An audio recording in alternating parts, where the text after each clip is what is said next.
चलिए आगे बढ़ते हैं। बात प्रयागराज की करेंगे। प्रयागराज में महाकुंभ के बाद एक और कुंभ होने जा रहा है जो देश की सेना को मजबूत करने का काम करेगा। इस कुंभ में शामिल होने के लिए रक्षा मंत्री राजनाथ सिंह आज प्रयागराज पहुंचेंगे और वो शाम को अरैल में भारतीय सेना की ओर से आयोजित कल्चरल इवेंट में बतौर मुख्य अतिथि शामिल होंगे। आपको बता दें कि 4 मई को न्यू कैंट के कोबरा ऑडिटोरियम में आयोजित नॉर्थ टेक सिंपोजियम का वो इनॉग्रेशन भी करेंगे और ये आयोजन 4 से 6 मई तक चलेगा। तो देखिए, नॉर्थ टेक सिंपोजियम में रक्षा मंत्री के अलावा मुख्यमंत्री योगी आदित्यनाथ और विज्ञान और प्रौद्योगिकी राज्य मंत्री जितेंद्र सिंह की उपस्थिति भी यहां पर प्रस्तावित है।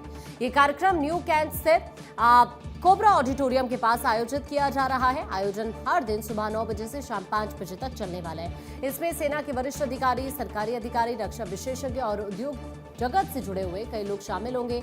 सिंपोजियम में सेना में इस्तेमाल होने वाली नई तकनीक और आधुनिक उपकरणों का प्रदर्शन किया जाएगा। कई उपकरण का लाइव डेमो भी दिखाया जाएगा ताकि लोग ये समझ पाएं कि ये तकनीकें कैसे काम करती हैं। कार्यक्रम में ड्रोन, ऑल टेरेन वाहन, सर्विलांस सिस्टम और लॉजिस्टिक्स से जुड़ी तकनीकों को खास तौर पर दिखाया जाएगा। स्वदेशी यानी भारत में तैयार तकनीकों पर भी काफी ज्यादा जोर रहने वाला है।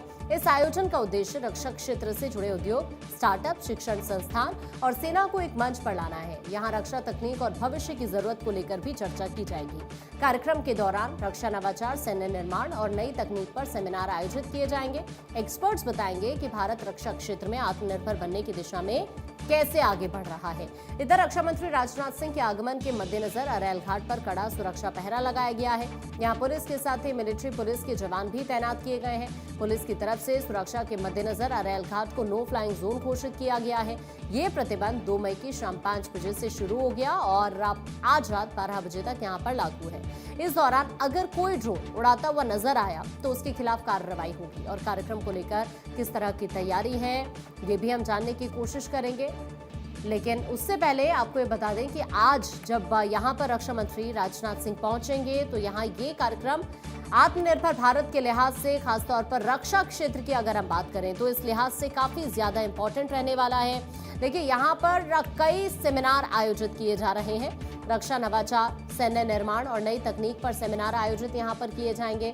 एक्सपर्ट्स ये बताएंगे कि भारत रक्षा क्षेत्र में आत्मनिर्भर बनने की दिशा में किस तरह से आगे बढ़ रहा है, भारत की प्लानिंग क्या है, किस तरह से अभी तक हमने कई बड़ी उपलब्धियां हासिल की हैं। इस सब बारे में यहाँ सेमिनार के जरिए बताया जाएगा। कुल मिलाकर इस आयोजन का जो उद्देश्य है वो है रक्षा क्षेत्र से जुड़े उद्योग, स्टार्टअप्स, शिक्षण संस्थान, सेना को एक मंच पर लाना।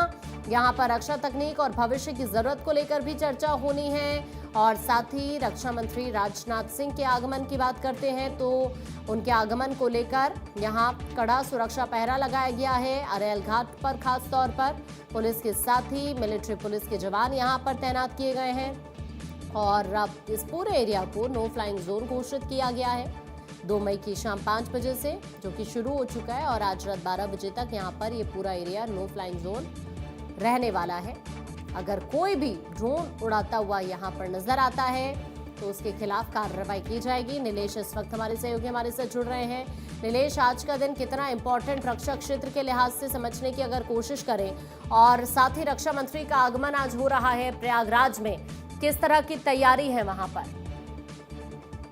तो बता दूं कि रक्षा मंत्री राजनाथ सिंह का जो है आज प्रयागराज का दौरा है। वह शाम को एयरपोर्ट से सीधा अरैल घाट पर पहुंचेंगे, जहां भारतीय सेना की ओर से आयोजित कल्चरल इवेंट में बतौर मुख्य अतिथि के तौर पर शामिल होंगे। 4 मई को न्यू कैंट के कोबरा ऑडिटोरियम में आयोजित नॉर्थ टेक सिंपोजियम का इनॉग्रेशन करेंगे। यह आयोजन 4 से 6 मई तक चलेगा। कहीं ना कहीं भारतीय सेना के शौर्य साहस के बारे में दुनिया जानती है और ऐसे में जब भारतीय सेना की तरफ से इस तरीके के कार्यक्रम होंगे तो उसमें रक्षा मंत्री राजनाथ सिंह मुख्य अतिथि के तौर पर उपस्थित होंगे। तो अपने आप में जो कार्यक्रम होगा उसमें 4 चांद लगाने का काम करेंगे। तो ये कार्यक्रम जो है अरैल घाट पे आयोजित किया जा रहा है और अरैल घाट पर जब शाम को कार्यक्रम का आयोजन होगा तो लोग भी देख पाएंगे कि किस तरीके से भारतीय सेना युद्ध में अपना जो है पराक्रम और साहस दिखाती है और किस तरीके से विषम परिस्थितियों में भी जो है सरवाइव करके देश की रक्षा में तैनात रहती है। तो इन तमाम कार्यक्रमों में जिस तरीके से तैयारियां की गई हैं वो अपने आप में शाम को उन तैयारियों की एक झलक प्रयागराज और उत्तर प्रदेश के लोगों को देखने को मिलेगी। जाहिर तौर पर देखिए, तमाम तैयारियां यहाँ पर की गई हैं और सबसे खास बात यही हो जाती है नीलेश की रक्षा तकनीक की जब हम बात करते हैं तो इससे पहले आत्मनिर्भर भारत का दम हमने देखा रक्षा क्षेत्र को लेकर भी। जिस तरह के बड़े कदम भारत की तरफ से उठाए जा रहे हैं ऑपरेशन सिंदूर के जरिए हमने वो देखा, लेकिन आज अगर रक्षा तकनीक के लिहाज से समझे तो ये मेला अपने आप में कई मायनों में बहुत खास हो जाता है। की बात करें तो उत्तर प्रदेश में डिफेंस कॉरिडोर बनाया गया है, तो अपने आप में उत्तर प्रदेश के ही अंदर दुनिया की सबसे विध्वंसक मिसाइल बनाई जाती है। तो ये तमाम चीजों की अगर हम बात करें तो कहीं ना कहीं भारतीय सेना के शौर्य पराक्रम साहस की कहानियां हमने देखी भी है और पढ़ी भी है। और आज जब अरैल घाट पर कार्यक्रम होगा तो जिस समय ये कार्यक्रम का आयोजन होगा उस समय पूरे अरैल घाट के इलाके को नो फ्लाइंग जोन घोषित किया गया है। स्थानीय पुलिस के साथ साथ मिलिट्री पुलिस का पूरे इलाके पर जो है सुरक्षा का पहरा होगा। और ऐसे में जब कल्चरल इवेंट होगा, कल्चरल इवेंट के माध्यम से सेना के शौर्य साहस पराक्रम की एक झलक लोगों को दिखाई जाएगी। उस समय रक्षा मंत्री राजनाथ सिंह वहां पर मौजूद रहेंगे। तो अपने आप में आज का दिन जो है वो बेहद इंपॉर्टेंट रहने वाला है प्रयागराज वासियों के लिए। और खास तौर पर अरैल घाट की शाम हो तो अपने आप में मां गंगा का किनारा और साथ ही साथ सेना का पराक्रम, तो अपने आप में शाम जो है बहुत ही शानदार होने वाली है। और उसके अलावा ड्रोन उड़ाने पर भी पूरी तरीके से इस इलाके में आज रात 12 बजे तक प्रतिबंध रहेगा, ताकि जो सेना का शौर्य साहस पराक्रम का जब कार्यक्रम चल रहा हो तो वहां पर कोई ऐसा ड्रोन या फ्लाइंग उपकरण ना हो जिससे सेना के जो गोपनीय चीजें होती हैं वो उजागर हो सके। बहुत शुक्रिया नीलेश आपका ये तमाम जानकारी साझा करने के लिए।